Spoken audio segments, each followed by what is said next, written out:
Champions league শুরুর আগে inter Milan পিএসজির ফাইনাল খেলার কথা কেউ বললে হয়তো তার ফুটবল জ্ঞান নিয়েই প্রশ্ন উঠত, কিন্তু ঘটেছে সেটাই।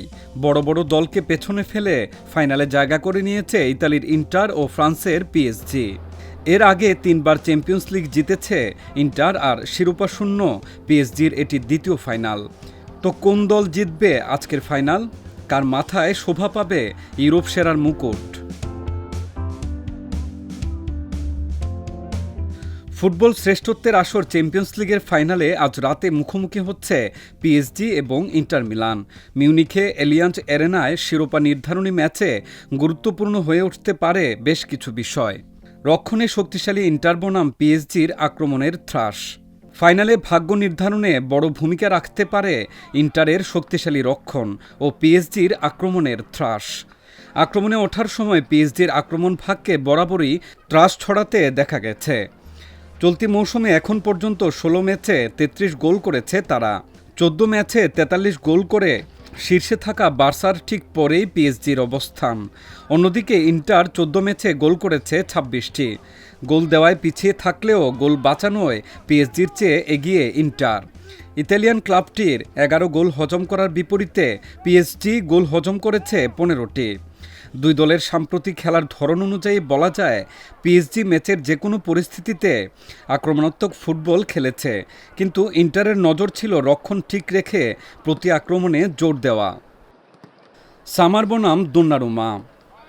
আজ ফাইনালে ভাগ্য নির্ধারণে বড় নির্ণায়ক হয়ে উঠতে পারে দুই দলের গোলরক্ষকের পারফরম্যান্স।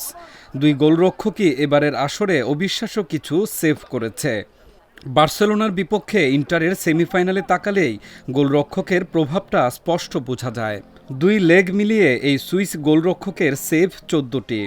একইভাবে সুপারম্যানের ভূমিকায় দেখা গেছে জিয়ানলুইজি দোন্নারুমাকেও। সব মিলিয়ে হিসাব করলে সামার গোল বাঁচিয়েছেন 51টি আর দোন্নারুমা 37টি। সংখ্যায় তারতম্য থাকলেও দুজনই গুরুত্বপূর্ণ সময়ে অসাধারণ কিছু সেভ উপহার দিয়েছেন।